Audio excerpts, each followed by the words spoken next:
Self study में ये रहता है कि आपको यार आपका जैसे कि कल को मन करेगा पिक्चर देख ली, परसों मन करेगा वेब सीरीज़ देख ली, नरसों मन करेगा कोई स्विमिंग पूल चल लिए, तो ऐसे करके उसमें मन भटकता है। बाकी तो कोई दिक्कत नहीं, self study is a well and good option.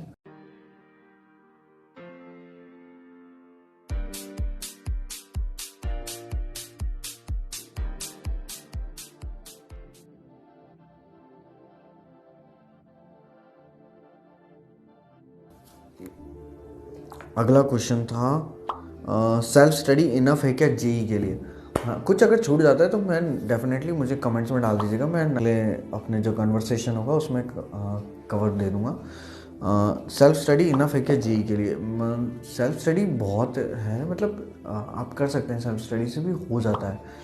हालांकि मतलब एक मोटिवेशन, एक बूस्टर के लिए एक अगर कोचिंग का मटेरियल भी आप मतलब सेल्फ स्टडी में क्या है, अब तो वैसे भी कोरोना काल चल रहा है, अब तो सभी सेल्फ स्टडी ही कर रहे हैं, वो भले ही ऑनलाइन लेक्चर हो वो भी सेल्फ स्टडी ही तो हुआ, उसमें क्या ही दिक्कत है। तो आप सेल्फ स्टडी करेंगे तो मेरे ख्याल से बहुत ही अच्छा है, इकोनॉमिक भी है, बढ़िया आप खुद पढ़ लोगे। और बस ये है कि पढ़ना हो है। सेल्फ स्टडी में ये रहता है कि आपको यार आपका जैसे कि कल को मन करेगा पिक्चर देख ली, परसों मन करेगा वेब सीरीज़ देख ली, नरसों मन करेगा कोई स्विमिंग पूल चल लिए, तो ऐसे करके उसमें मन भटकता है। बाकी तो कोई दिक्कत नहीं, self study is a well and good option. क्योंकि मैं खुद भी सेल्फ स्टडी तो करता था, और लाइब्रेरी में जाके मैं पढ़ता था, वो सेल्फ स्टडी तो थी, ठीक है। तो सेल्फ स्टडी से कुछ बुराई नहीं है, आप कर सकते हैं। मेंस कैसे तैयार किया। मेंस के लिए है ना, पेपर 2 जो होता है ना उसमें रिटर्न होता है। पेपर 2 का जो रिटर्न का होता है ना, पेपर 1 के अपन थ्योरी तो स्टार्ट में तैयारी कर ही रहे थे, उसमें कोई दिक्कत ही नहीं है। तैयारी जब करते हैं तो ऐसा नहीं है पेपर 1 के लिए तैयारी कर रहे हैं पेपर 2 के, ऐसे अलग अलग नहीं होती, सबके लिए कॉमन तैयारी होती है। पेपर 2 की जब मैंने तैयारी करी थी तो है ना, मैंने बहुत सारी रिटर्न प्रैक्टिस करी थी, बहुत ज़्यादा लिख के मैंने, मतलब मेरी एक तो राइटिंग भी ख़राब थी, ठीक है, प्लस मेरे को उसमें टाइमिंग भी सेट करना था कि यार मैं कितना मार्क्स का लिखूं जितने में मेरे को ये मार्क्स मिल जाए, ठीक है। क्योंकि एसएससी में 15 marks, 10 marks, 5 marks, 25 marks, 30 marks ऐसे क्वेश्चन आते हैं, ठीक है। ऐसे एक एक दो नंबर के भी आते हैं, उसमें वो डिवाइड करते थे। तो आपको कितना लिखना है वो आपको एक जानना पड़ेगा, ठीक है। कितना लिखना है वो आपको एक जानना पड़ेगा। एक आंसर शीट ज़रूर मैं कभी लेके आऊँगा इस चैनल पे, तो ज़रूर बताऊँगा मैं कि कैसे कितना मार्क्स आपको कितना देना चाहिए कि कितना लिखा है ना। जैसे कि 5 मार्क्स हुआ, उसमें मैक्सिमम हाफ पेज आप कवर कर दोगे, तो हाफ से भी थोड़ा सा कम, तो आपका 5 मार्क्स का आसपास अटैम्प्ट हो जाता है, ठीक है। 10 मार्क्स में आप एक पूरा पेज हो गया, ठीक है, ओनली वन साइड, है ना। 20 मार्क्स में बोथ साइड हो गया, ठीक है। तो ऐसे करके ना, अगर ना क्या बोलते हैं 20 मार्क्स में इसमें ज़रूर कुछ ना कुछ डायग्राम होगा, प्लस इसमें ज़रूर कुछ ना कुछ ना या तो न्यूमेरिकल होगा। अगर न्यूमेरिकल होता है तो इट्स अ वेरी गुड, आपको न्यूमेरिकल तो सीधा सीधा है, उस कितने भी पेज में है।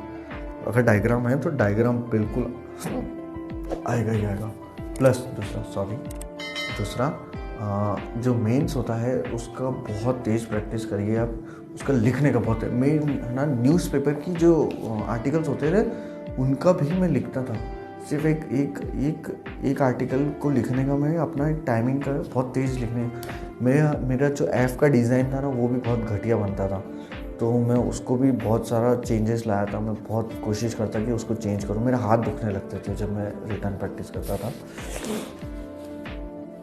फिर मैं चेक कराता था कि मेरे दोस्तों से, मैं मेरे आसपास वाले बंदों से बोलता था कि यार जरा देखो तो यार इसमें क्या पढ़ते बनना है क्या नहीं पढ़ते बनना है। तो ऐसे ही रैंडमली मुझे बोल देते हैं हाँ, ऐसे करके दिखा देते थे वो कि यार ये पढ़ते बन ही नहीं रहा है, तूने क्या लिखा है, कीड़े मकोड़े क्यों उड़ा रहा है तू। ऐसे करके वो भी सब कमेंट्स वमेंट्स करके मैंने सारा देखा कि यार ऐसा ऐसा हो रहा है। हाँ, तो एफ का डिज़ाइन मैंने काफ़ी चेंजेस करे, जी का डिज़ाइन, तो ये सब करने के बाद फिर भी है ना आखिरी में वहाँ पे जो बनता है वो बन ही जाता है। पर बात मुद्दे की ये है कि आपको बहुत तेज़ लिखना पड़ेगा, बहुत ज़्यादा तेज़।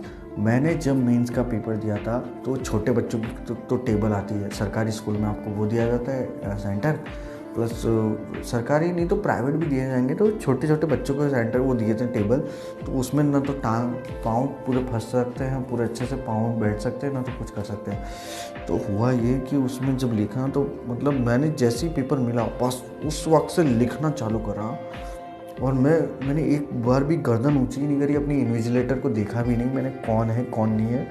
जब वो साइन करवाने के लिए आया तो फटाफट साइन करी, अपने वापस से काम शुरू हुआ, क्योंकि time is the constant feature. माथे से पसीना आ जाए भले ही, मगर घड़ी का टाइमिंग, तुम्हारे हाथों की राइटिंग और उसका क्वेश्चन, वो सब मैच होना चाहिए। दूसरा एक और चीज़,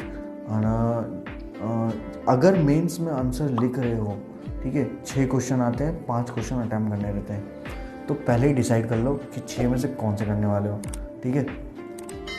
अब जब करना चालू कर दिया तो मान लो थर्ड क्वेश्चन का पार्ट ए आता है तुमको, ठीक है, पार्ट सी आता है तुमको, ठीक है, और पार्ट बी जो आता है ना वो तुम्हें आता है, तुम नहीं भी आता है, तुमने चालू करा उसको करना, ठीक है। अब तुम हो ना उसको, तुम्हें काफ़ी तुम फार्मूले में एक कोई कुछ पावर और भूल गए उस फार्मूले की, या कुछ भी something you just missed it out, ठीक है।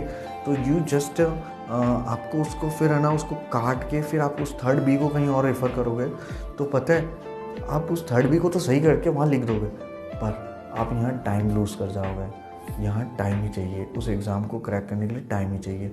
आपके मन में पूरा ना इमेजिनेशन आ जाना चाहिए कि यार मैं ये क्वेश्चन ऐसे लिखने वाला हूँ, और ये मेरा ये रहेगा, ये मेरा ये रहेगा, और ऐसे ऐसे इसका आंसर आएगा फाइनल, ठीक है। एटलीस्ट फॉर्मूले तो आपके राइट होने चाहिए, भले ही लास्ट में कैलकुलेशन मिस्टेक आए वो अलग बात है, पर ये बात याद रखना कि उस क्वेश्चन को आप काट के फिर कहीं और जगह छापने की कोशिश करो, ये तो आप महापाप ही कर जाओगे।